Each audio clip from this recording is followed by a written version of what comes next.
Bismillahirrahmanirrahim. Innal hamdalillah nahmaduhu wa nasta'inuhu wa nastaghfiruh wa na'udzu billahi min shururi anfusina wa sayyiati a'malina. May yahdihillahu fala mudilla lahu wa may yudlilhu fala hadiya lahu. Wa ashhadu an la ilaha illallah wa ashhadu anna Muhammadan abduhu wa rasuluhu. Amma ba'd.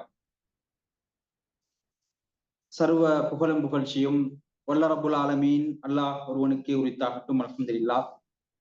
நபிகள் நாயகம் ஸல்லல்லாஹு அலைஹி வஸல்லம் அவர்கள் மீது அல்லாஹ்வினுடைய அன்பும் கிருபையும் என்றென்றும் நிலவ வேண்டும் என்ற பிரார்த்தனையோடு, அன்புக்குரிய சகோதரர்களே, அல்லாஹுடைய தூதர் ஸல்லல்லாஹு அலைஹி வஸல்லம் அவர்கள் சொன்னார்கள், மன் யுரிதில்லாஹு பிஹி கைரன் யுஃபக்கிஹு ஃபித்தீன்.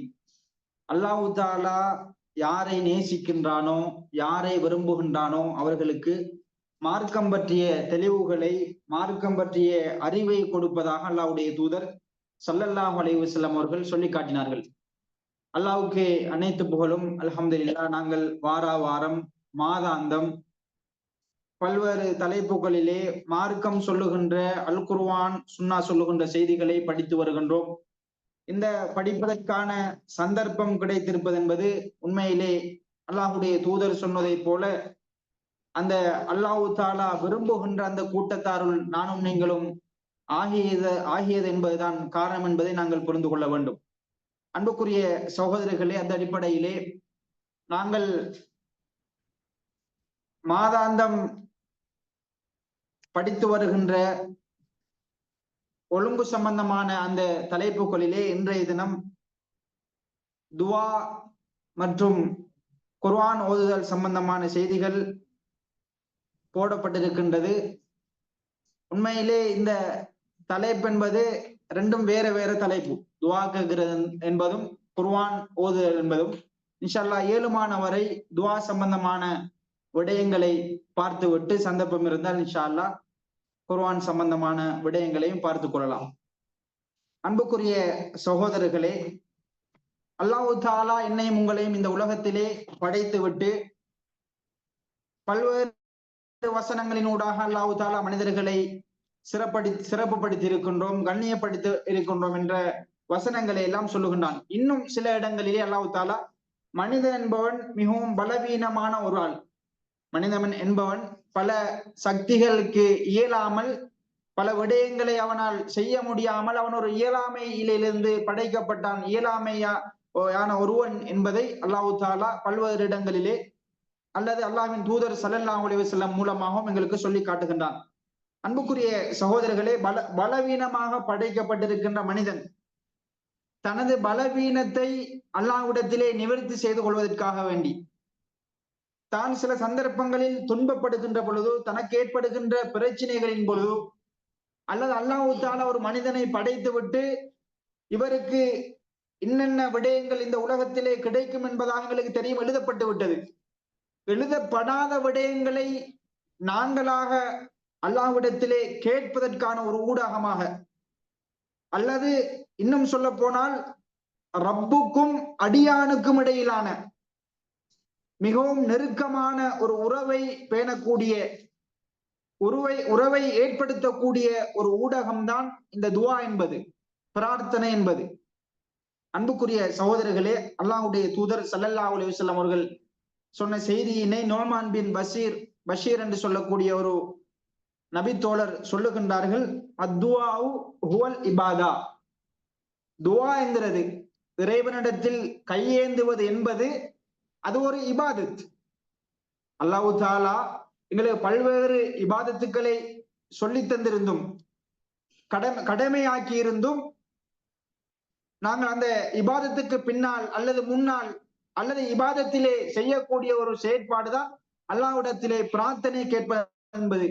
அந்த பிரார்த்தனையும் ஒரு இபாதத்தான் என்ற செய்தியினை அல்லாஹு தாலா அல்லாஹ்வின் தூதர் ஸல்லல்லாஹு அலைஹி வஸல்லம் மூலமாக எங்களுக்கு சொல்லி காட்டுகின்றான்.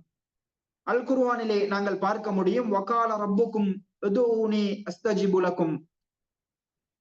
நீங்கள் என்னிடத்திலே பிரார்த்தனை கேளுங்கள், நான் உங்களுக்கு பதிலளிக்கின்றேன் என்ற செய்திகளை எல்லாம் அல்லாஹ் தஆலா சொல்லிக் கொண்டிருக்கின்றான். அன்புக்குரிய சகோதரர்களே, அல்லாஹ்வுடைய நல்லடியார்களே, இந்த இபாதத் என்பது இன்னும் ஒரு வகையிலே நாங்கள் சொல்ல போனால், மனிதன் என்பவன் ரப்புக்கு எப்பொழுதும் அடிமையாக இருக்கின்றான் என்ற செய்தியினை இந்த இபாதத் சொல்லுகின்றது. நாங்கள் நிறைய இபாதத்துகளை செய்கின்றோம், தொழுகின்றோம், நோன்பு நோட்கின்றோம், ஜகாத் கொடுக்கின்றோம். இந்த இபாதத்துக்களை எல்லாம் தாண்டி இந்த துவா என்கிற இபாதத் இருக்கின்றதே, இது நான் அடிமை, எப்பொழுதும் நான் எப்பொழுதும் தேவையுடையவனாக இருக்கின்றேன், அல்லாஹ் தஆலா தேவையற்றவன் என்ற ஒரு நீதியினை, கோட்பாட்டினை கொஞ்சம் இறுக்கமாக வலுவாகவே சொல்லுகின்ற ஒரு செயற்பாடுதான் இந்த துவா என்பது. அன்புக்குரியவர்களே, அல்லாஹ்வின் நல்லடியார்களே, அல்லாஹ் தஆலா சூரத்துல் பக்கராவிலே 186வது வசனத்திலே ஒரு செய்தியினை சொல்லுகின்றான்.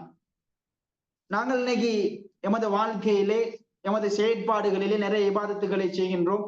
அதிலே இந்த துவா பிரார்த்தனைகளில் நாங்கள் அல்லாஹ்விடத்திலே நெருங்குகின்றோமா, எமது தேவைகளை கேட்கின்றோமா என்று கேட்டால் மிகவும் குறைவாகவே இருக்கின்றது.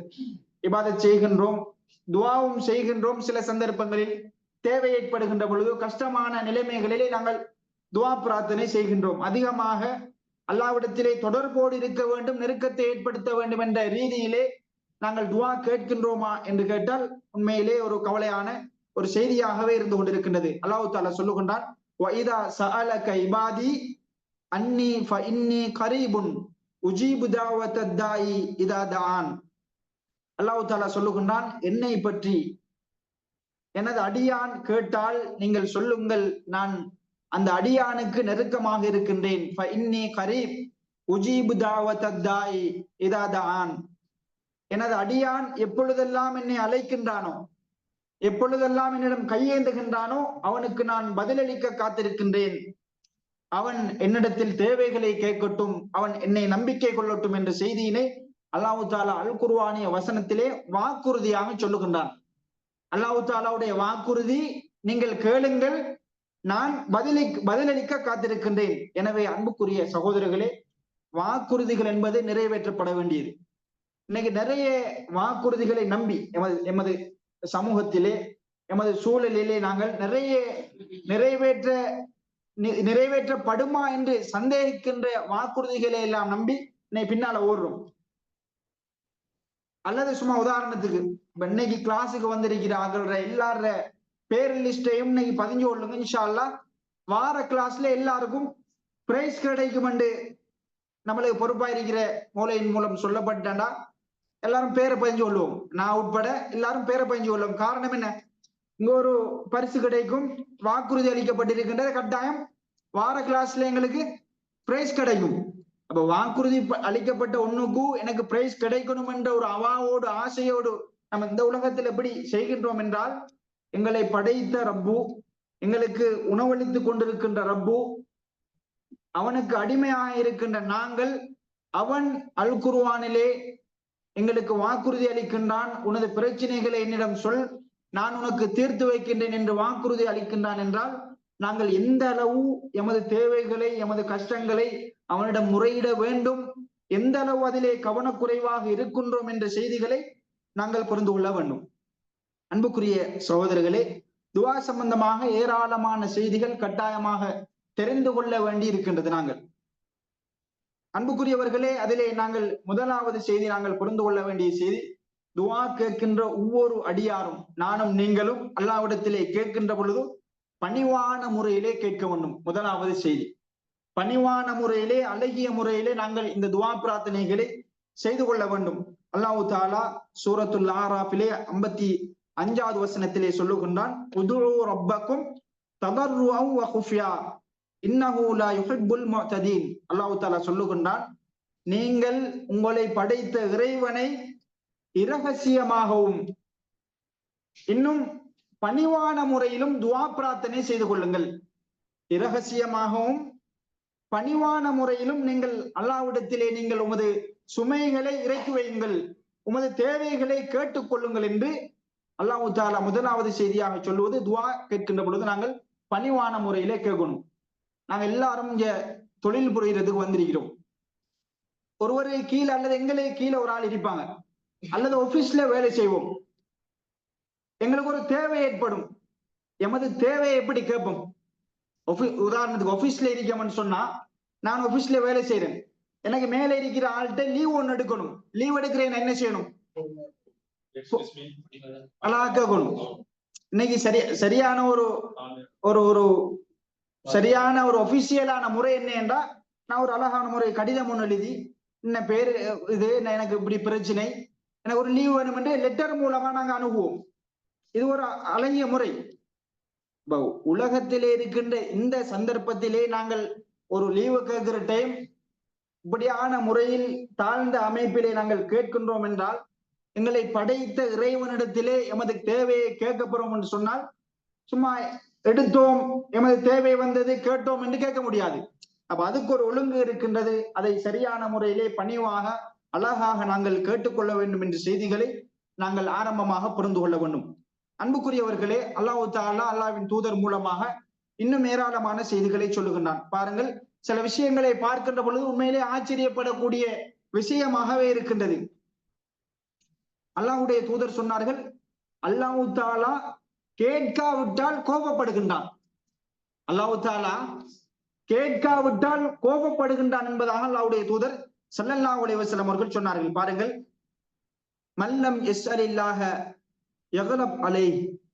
அல்லாஹ்வுடைய தூதர் சொன்னார்கள், யார் அல்லாஹ்விடத்திலே கேட்கவில்லையோ, தனது தேவைகளை தனது பிரச்சனைகளை முறையிடவில்லையோ, அல்லாஹு தஆலா அவர் மீது கோபம் கொள்கின்றான் என்ற செய்தியினை சொன்னார்கள். அன்புக்குரியவர்களே, இது இது எங்க இது எதிர்மாறா நம்மளுக்கு இருக்குது. நம்ம ஒரு ஆள்கிட்ட ஒரு சாமான கேட்கின்றோம், ஒரு உதவியை கேட்கின்றோம் என்று சொன்னா, உண்மையிலே ஒரு மனிதர்கிட்ட ஒரு தரம் 2 தரம் கேட்கலாம். 3ஆவது தரம் என்ன நடக்கும்? கோபப்படுவார். அது எமது ஃபெமிலியா குடும்பங்கத்தவராக இருந்தாலும் சரிதான். நான் அல்லாஹ் தஆலா என்ன சொல்றான்? நீ கேட்காமல் இருந்தால் உன் மீது நான் கோபம் கொள்கின்றேன். எனவே உமது தேவைகளை நீ கேட்டுக்கொள்ள வேண்டும் என்ற செய்தியினை அல்லாஹ் தஆலா அல்லாஹ்வின் தூதர் மூலமாக எங்களுக்கு சொல்லித் தருகின்றான். எனவே அன்புக்குரிய அல்லாஹ்வின் நல்லடியார்களே, மனித சமுதாயம்தான் பலகீனமாக படைக்கப்பட்டிருக்கின்ற அடியார்கள் தான் தங்களுக்கு மத்தியிலே கேட்கின்ற பொழுது, உதவியை வேண்டுகின்ற பொழுது, பிரச்சனைகளுக்கான தீர்வுகளை வினவுகின்ற பொழுது கோபப்படுவார்கள். மாற்றமாக அல்லாஹ் கிடையாது, எங்களை படைத்த ரப்பு அவரிடம் கேட்காவிட்டால் கோபப்படுகின்றான் என்ற செய்தியையும் நாங்கள் புரிந்து கொள்ள வேண்டும். அன்புக்குரியவர்களே, அல்லாஹ்வின் நல்லடியார்களே, அல்லாஹ் தஆலா எங்களை படைத்து விட்டு இந்த அளவு எங்களை பராமரித்து கொண்டிருக்கின்ற அல்லாஹ், நாங்கள் கேட்கின்ற அந்த கேள்விகளுக்கு, எமது வைக்கின்ற முறைப்பாடுகளுக்கு அவன் பதிலளிப்பதிலே தாராளத்தன்மை கொண்டவன். எமது தேவைகளை எமது பரிந்துரைகளை வைக்கின்ற பொழுது அல்லாஹ் தஆலா அதனை நிறைவேற்றுவதற்கு தாராள மனது கொண்டவன். அல்லாஹ்வுடைய தூதர் ஸல்லல்லாஹு அலைஹி வஸல்லம் அவர்கள் சொல்லுகின்றார்கள், இன்னல்லாஹ ஹய்யுன் கரீம் யஸ்தஹி இதா ரஃபா அர்-ரஜுலு இலைஹி யதைஹி ஐ யருத்தஹுமா சிஃப்ரா. அல்லாஹ்வுடைய தூதர் ஸல்லல்லாஹு அலைஹி வஸல்லம் அவர்கள் சொன்னார்கள், அல்லாஹ் தஆலா மிகவும் சங்கை மிக்கவன். அல்லாஹ் தஆலா ஒரு சந்தர்ப்பத்திலே வெட்கப்படுகின்றான். எப்பொழுது வெட்கப்படுகின்றான் என்றால், எனது அடியான் ஒரு மனிதர் இருகரமேந்தி அல்லாஹ்விடத்திலே பிரார்த்தனை செய்கின்றான். அந்த இருகரமேந்தி பிரார்த்தனை செய்கின்ற மனிதர் எந்தவித பதிலும் இல்லாமல், எந்தவித பிரயோசனமும் இல்லாமல், அவன் கேட்டது அவனது கைகளுக்கு கிடைக்காமல் வெறுமனே அவனுடைய கைகள் கீழே விடுபடுவதற்கு அல்லாஹ் தஆலா வெட்கப்படுவதாக அல்லாஹ்வுடைய தூதர் ஸல்லல்லாஹு அலைஹி வஸல்லம் அவர்கள் சொல்லி காட்டினார்கள். எனவே ஒரு மனிதன் பிரார்த்தனை செய்கின்றான், அல்லாஹ்விடத்திலே கேட்கின்றான் என்றால், அவனது கைகள் வெறுமனே கீழே விழக்கூடாது. அவனுடைய கேள்விகளுக்கு நான் பதிலளிக்க வேண்டும். அதற்காக அல்லாஹ் தஆலா வெட்கப்படுகின்றான் என்ற செய்தியினை இந்த சந்தர்ப்பத்தில் அல்லாஹ்வுடைய தூதர் ஸல்லல்லாஹு அலைஹி வஸல்லம் அவர்கள் சொல்லி காட்டினார்கள். எனவே அன்புக்குரியவர்களே, அல்லாஹ் தஆலா எல்லா விடயங்களினூடாகவும் அவனிடம் கேளுங்கள், அவன் தாராளத்தன்மை கொண்டவன், அவன் கேட்காமல் இருப்பவர்களைத்தான் கோபிக்கின்றான் என்ற செய்திகளை எல்லாம் படிக்கின்றோம். எனவே அதிகமாக நாங்கள் துஆ பிரார்த்தனை செய்து கொள்ள வேண்டும். எமது பிரச்சனைகளை, எமது தேவைகளை நாங்கள் மனிதர்களுக்கு மத்தியிலே எவ்வாறு சொல்லுகின்றோமோ, பகிர்ந்து கொள்கின்றோமோ, அதை விட பன்மடங்கு அல்லாஹ்விடத்திலே சொல்லி முறையிட்டு அதற்கான தீர்வுகளை நாங்கள் செய்து கொள்வதற்கு முயற்சி செய்து கொள்ள வேண்டும். அன்புக்குரிய அல்லாஹ்வின் நல்லடியார்களே, அது மாத்திரம்தான் இந்த துஆவுடைய விடயம் சம்பந்தமாக இன்னும் ஒரு மிகவும் முக்கியமான ஒரு செய்திதான், நாங்கள் துவா பிரார்த்தனை செய்கின்ற பொழுது எமது நடைமுறைதான் நாங்கள் எமது துவாக்களை, பிரார்த்தனைகளை அல்லது எமது கோரிக்கைகளை முழுமையாக சொல்லுவது கிடையாது. இறைவனிடத்திலே எனக்கு ஒரு பிரச்சனை வருவது, எனக்கு ஒரு தேவை ஏற்படுது, அதுல ஒரு தீர்வு கிடைக்கணும், அந்த தீர்வு தேவை முடிவடையணும்னு சொன்னா, யா அல்லாஹ் நான் இப்படி ஒரு பிரச்சனையில மாட்டுப்பட்டிருக்கிறேன்.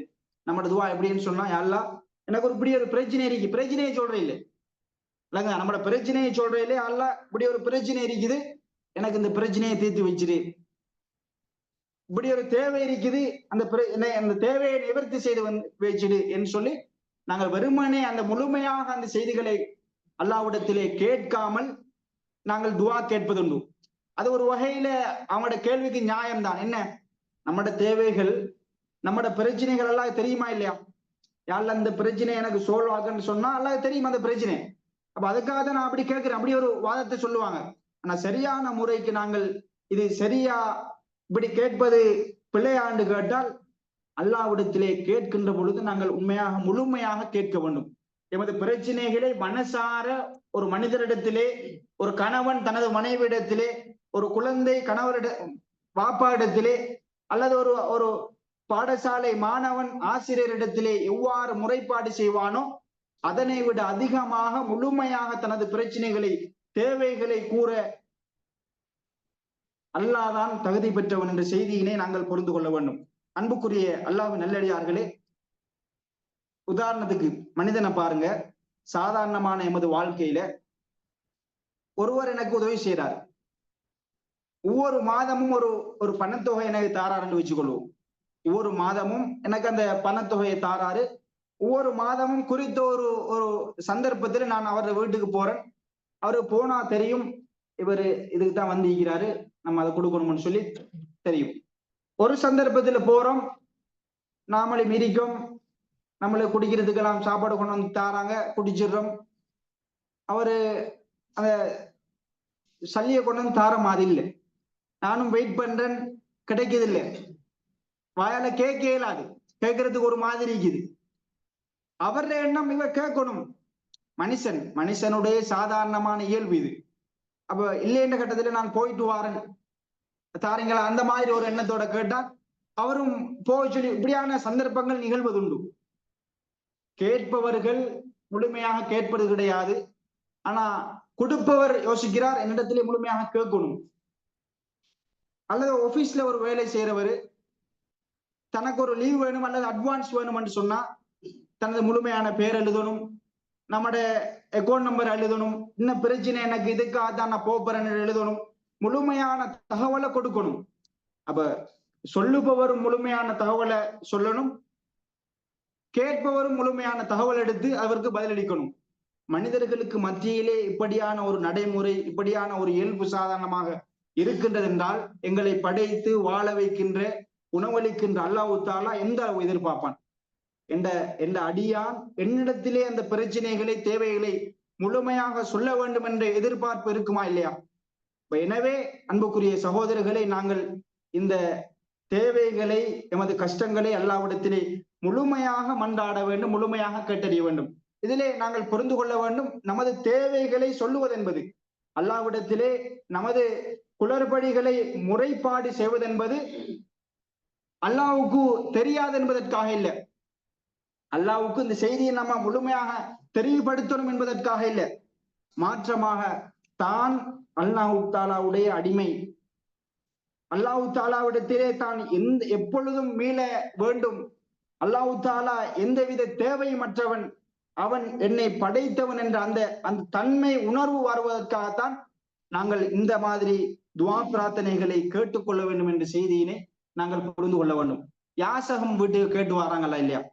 வீடுகளுக்கு, கடைகளுக்கு யாசகம் கேட்டு வராங்க. வளமையாக வருகின்ற ஒருவர் எல்லா வீட்டுக்கு போனாலும் எனக்கு இப்படி ஒரு பிரச்சனை இருக்குது, எனக்கு இப்படி ஒரு செய்தி இருக்குதுன்னு சொல்லி அவர் வெக்கப்படாம கேட்பாரு. அது யாசகம் கேட்பவர் அவர இயல்பு இது. அவர் கேட்காம இருந்தா என்னத்துக்கு வந்திக்காரன்னு தெரியாது. அப்ப யாசகம் கேட்பவரே வெக்கத்தை விட்டு இந்த உலகத்திலே அவ்வாறான நடைமுறைகளிலே இருக்கின்றார் என்றால், அல்லாஹ் தஆலாவால் படைக்கப்பட்டிருக்கின்ற நாங்கள் கட்டாயமாக அல்லாஹ்விடத்திலே கேட்கக்கூடிய அந்த துவாக்களை முழுமையாக நாங்கள் கேட்டுக்கொள்ள வேண்டும். தமது பிரச்சனைகளை முழுமையாக அல்லாஹ்விடத்திலே நாங்கள் கேட்டுக்கொள்ள வேண்டும் என்ற செய்தியினை புரிந்து கொள்ள வேண்டும். அன்புக்குரிய சகோதரர்களே, இன்னும் ஒரு துஆவுடைய விஷயத்திலே கவனிக்கப்பட வேண்டிய விடயம்தான், நாங்கள் அல்லாஹ்விடத்திலே கேட்கின்ற பொழுது, அல்லாஹ்விடத்திலே பிரார்த்தனை செய்கின்ற பொழுது வலியுறுத்தி கேட்க வேண்டும். கட்டாயமாக இதனை எனக்கு நீ செய்துதான் தர வேண்டும், இந்த பிரச்சனையை எனக்கு முடித்துத்தான் தர வேண்டும் என்று அல்லாஹ்விடத்திலே வலியுறுத்தி இந்த துஆக்களை நாங்கள் கேட்டுக்கொள்ள வேண்டும். மனிதர்களிடத்திலே பிரார்த்தனை செய்வது போல, மனிதர்களிடத்திலே உதவிக்கரம் நீட்டுவதை போல நாங்கள் அல்லாஹ்விடத்திலே கேட்க முடியாது, கேட்கவும் கூடாது. மனிதர்கள்ட்ட எப்படி கேட்கிற, ஒரு ஹெல்ப் என்ற அடிப்படையில கேட்கிற, ஒரு 1000 ரியால் தேவைப்படுது, ஒரு 500 ரியால் இருக்குது, ஒரு 500 ரியால் தர இயலுமா அப்படின்னு சொல்லி நாங்க மனிதர்கள்ட்ட கேட்போம். ஆனா அல்லாஹ்விடத்திலே கேட்க இயலாது. அல்லாஹ்விடத்தில நாங்கள் பைபோஸாக கட்டாயமாக எனக்கு இந்த உதவியினை செய்துதான் தர வேண்டும், இந்த நிகழ்வினை நீ எனக்கு முடித்துத்தான் தர வேண்டும் என்று அல்லாஹ்விடத்திலே வலியுறுத்தி நாங்கள் எமது துஆக்களை, எமது செய்திகளை கேட்டுக்கொள்ள வேண்டும். அன்புக்குரிய சகோதரர்களே, எமது தேவை பணமாக இருந்தாலும் சரி, எமது தேவை ஒரு வீடு கட்டுவதாக இருந்தாலும் சரி, எமது தேவை ஒரு வாகனம் வாங்குவதாக இருந்தாலும் சரி, நான் உங்களிடம் கேட்கின்ற பொழுதுதான் அது பெரிய ஒரு விடயம். விளங்குதா? மனிதர்கள்ட்ட கேட்கின்ற பொழுதுதான் அது ஒரு பெரிய விஷயம். ஆனால் அல்லாஹ்வுக்கு மிகவும் சர்வ சாதாரணமான விடயம்தான் இதெல்லாம். எனவே நாங்கள் எங்களுக்கு என்ன பிரச்சனை இருக்கின்றதோ அதனை முழுவதுமாக அல்லாஹ்விடத்திலே வலியுறுத்தி மனிதர்களிடம் கேட்பதை போல் கேட்காமல், அல்லாஹ்விடம் எல்லாத்துக்கும் தகுதியான, எல்லாத்துக்கும் சக்தி பெற்றவனிடம் கேட்கின்றேன் என்ற எண்ணத்தோடு நாங்கள் கேட்டுக்கொள்ள வேண்டும். ஏராளமான செய்திகளூடாக, ஏராளமான வழிகாட்டலினூடாக எங்களுக்கு அல்லாஹ்வுடைய தூதர் நபிமார்கள் எங்களுக்கு கற்றுத் தருகின்றார்கள். சூரத்து சாதிலே 35வது வசனத்திலே அல்லாஹ் தஆலா சொல்லுகின்றான், கால ரப்பிக்ஃபிர்லி, சுலைமான் அலைஹிஸ்ஸலாம் அவருடைய துஆ இது. ரப்பிக்ஃபிர்லி, இறைவா என்னை மன்னித்து விடு, எனக்கு மன்னிப்பை வழங்குவாயாக. வஹப்லி முல்கன் லா யம்பகி லிஅஹதின் மின் பஅதி. சுலைமான் அலைஹிஸ்ஸலாம் என்ன துஆ கேட்டாங்க? சுலைமான் அலைஹிஸ்ஸலாம் அல்லாஹ்விடத்துல கேட்டாங்க, யா அல்லாஹ் எனக்கு நீ ஆட்சி அதிகாரத்தை தரணும், எனக்கு புறவு வார யாருக்கும் அப்படியான ஆட்சி அதிகாரம் கொடுக்க கூடாது. எப்படி அது துஆ இது?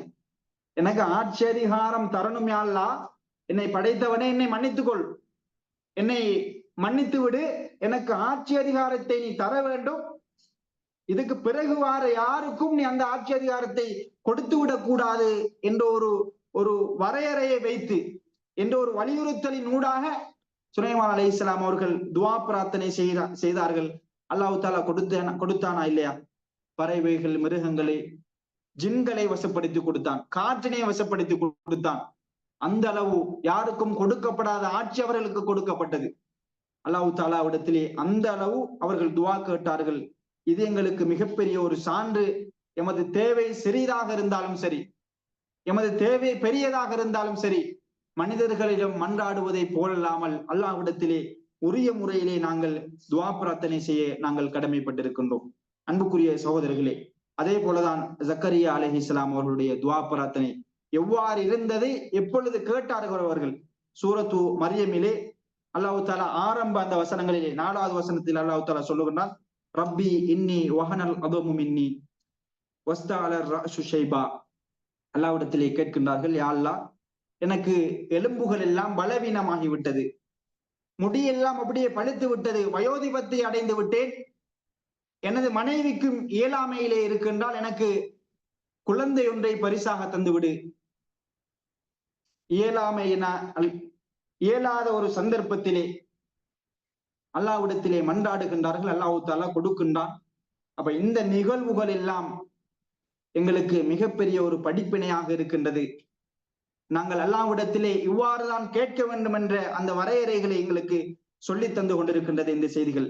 எனவே அன்புக்குரிய அல்லாஹ் நல்லடியார்களே, சஹீஹுல் புகாரியிலே வரக்கூடிய செய்தி, அனஸ் இப்னு மாலிக் என்று சொல்லக்கூடிய நபித்தோழர் அறிவிப்பு செய்கின்றார்கள், அல்லாஹ்வுடைய தூதர் ஸல்லல்லாஹு அலைஹி வஸல்லம் அவர்கள் சொல்லுகின்றார்கள், இதா தஆ அஹதுக்கும் فليعزم المسألة ولا يقولن اللهم إن شئت فأتني. அல்லாஹ்வுடைய தூதர் ஸல்லல்லாஹு அலைஹி வஸல்லம் அவர்கள் சொன்னார்கள், உங்களிலே ஒருவர் அல்லாஹ்விடத்திலே துஆ பிரார்த்தனை செய்தால், அல்லாஹ்விடத்திலே ஒரு செய்தியை கேட்டு விட்டால் அதிலே உறுதியாக கேளுங்கள், வலியுறுத்தி அல்லாஹ்விடத்திலே கேட்டுக்கொள்ளுங்கள். நீங்கள் அல்லாஹ்விடத்திலே சொல்லாதீர்கள், எப்படி, யா அல்லாஹ் நீ விரும்பினால் எனக்கு தந்துவிடு, உனக்கு இயலுமாக இருந்தால் எனக்கு தந்துவிடு. இது எப்படி கேட்கிறேன்? இது மனிதர்கள்ட்ட தான் இப்படி கேட்பது. எனவே இவ்வாறு கேட்பதென்பது அல்லாஹ்விடத்திலே சரிவராது. அல்லாஹ்விடத்திலே கேட்கின்ற பொழுது கேட்கின்ற விடயத்திலே உறுதியாக இருந்து கேட்டுக்கொள் என்ற செய்தியினை எங்களுக்கு அல்லாஹ்வுடைய தூதர் ஸல்லல்லாஹு அலைஹி வஸல்லம் அவர்கள் சொல்லித் தருகின்றார்கள். எனவே அன்புக்குரிய அல்லாஹ்வின் நல்லடியார்களே, எனவே நாங்கள் துஆ பிரார்த்தனை செய்கின்ற பொழுது நாங்கள் உறுதியாக இருக்க வேண்டும். நான் கேட்பது எனக்கு மேலிருப்பவர்களிடம் கிடையாது, நான் கேட்பது எனது உறவினர்களிடம் கிடையாது, நான் கேட்பது எனது அதிகாரியிடம் கிடையாது, நான் கேட்பது என்னை படைத்த ரப்புல் ஆலமீனிடம் கேட்கின்றேன் என்ற அந்த எண்ணம் எங்களுக்கு இருந்து கொண்டிருக்க வேண்டும். எனவே அன்புக்குரிய சகோதரர்களே, அது மாத்திரம் கிடையாது, நிறைய சந்தர்ப்பங்களிலே எங்களுக்கு தெரியும் துஆ பிரார்த்தனை செய்கின்ற பொழுது ஏற்றுக்கொள்ளக்கூடிய வாய்ப்புகள் இருப்பதாக எங்களுக்கு ஹதீஸ்களிலே வந்திருக்கின்றது, அவ்வாறு சொல்லித்தரப்பட்டிருக்கின்றது. அவ்வாறான சந்தர்ப்பங்களிலே நாங்கள் துஆ பிரார்த்தனை செய்து கொள்ள வேண்டும் அதிகமாக. அதிலேதான் ஒரு இடம்தான் சுஜூதிலே அதிகமாக நாங்கள் துஆ பிரார்த்தனை செய்வதென்பது அல்லாஹ்விடத்திலே ஏற்றுக்கொள்ளப்படுவதற்கான ஒரு சந்தர்ப்பமாகும். அல்லாஹ்வுடைய தூதர் ஸல்லல்லாஹு அலைஹி வஸல்லம் அவர்கள் சொன்னார்கள், அக்ரபு மா யகூனுல் அப்து மின் ரப்பிஹி வ ஹுவ சாஜிதுன் ஃபஅக்ஸிரு துஆ. அல்லாஹ்வுக்கும் ரப்புக்கும் தனது அடியானுக்கும் இடையிலே மிகவும் நெருக்கமான ஒரு இடம்தான் சுஜூதிலே இருப்பதென்பது. எனவே நீங்கள் அதிகமாக துஆ பிரார்த்தனை செய்து கொள்ளுங்கள் என்ற செய்தியினை அல்லாஹ்வுடைய தூதர் ஸல்லல்லாஹு அலைஹி வஸல்லம் அவர்கள் சொன்னார்கள்.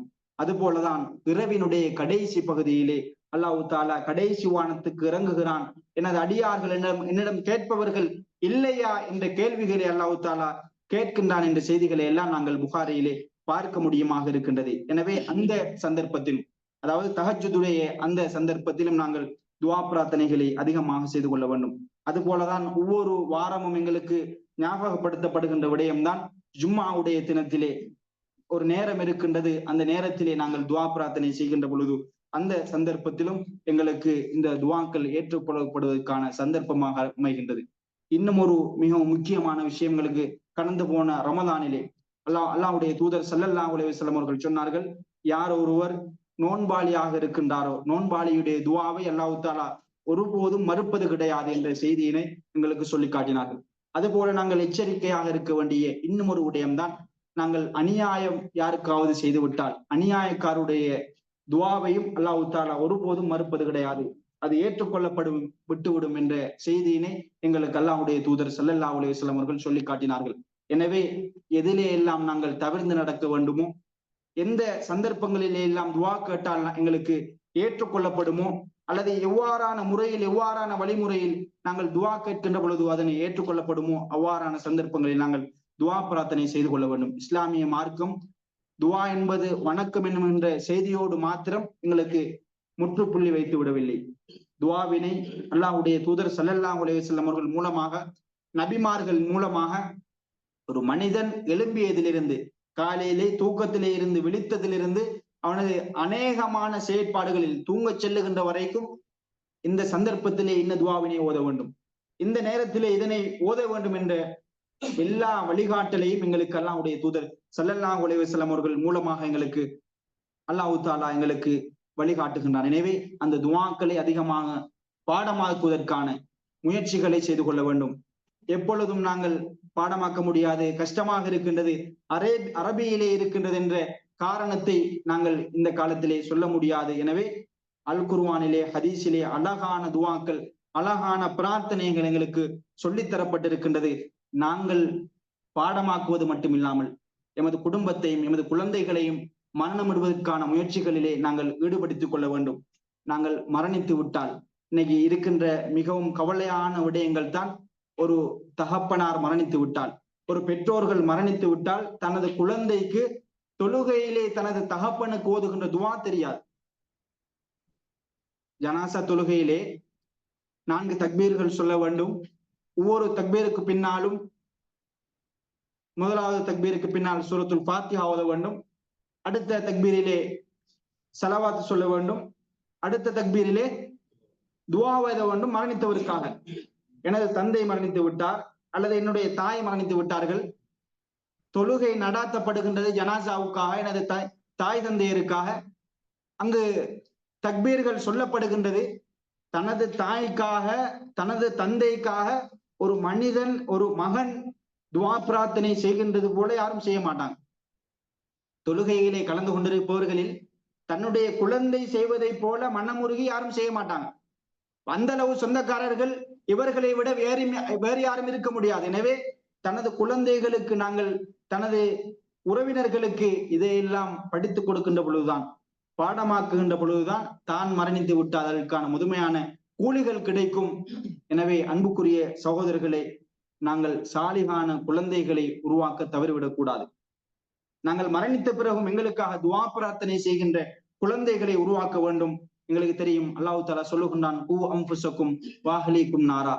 நாங்கள் நரக நெருப்பை விட்டு எவ்வாறு தப்பிப்பதற்கு நாங்கள் பாதுகாத்துக் கொள்கின்றோமோ எங்களை, அதனை போல எமது குடும்பத்தாரையும் உறவினர்களையும் பாதுகாத்துக் கொள்ள வேண்டும். அல்லாஹ் தஆலா அந்த நரக நெருப்பை விட்டு எங்களை பாதுகாத்தருள்வானாக. இன்ஷா அல்லாஹ் இன்னும் ஒரு சந்தர்ப்பத்திலே அந்த திலாவத் சம்பந்தமாக பார்ப்போம். எனவே நாங்கள் இந்த சந்தர்ப்பத்திலே எந்த விடயங்களை கற்றுக்கொண்டோமோ, எவ்வாறான முறையிலே துஆ பிரார்த்தனை செய்ய வேண்டுமோ அந்த அமைப்பிலே துஆ பிரார்த்தனை செய்து அல்லாஹ்விடத்திலே ஏற்றுக்கொள்ளப்படுகின்ற துஆ பிரார்த்தனைகளாக எல்லாம் வல்ல அல்லாஹ் எங்கள் அனைவருடைய துஆ பிரார்த்தனைகளையும் ஆக்கியருள்வானாக. வாஹிரு தாவான்.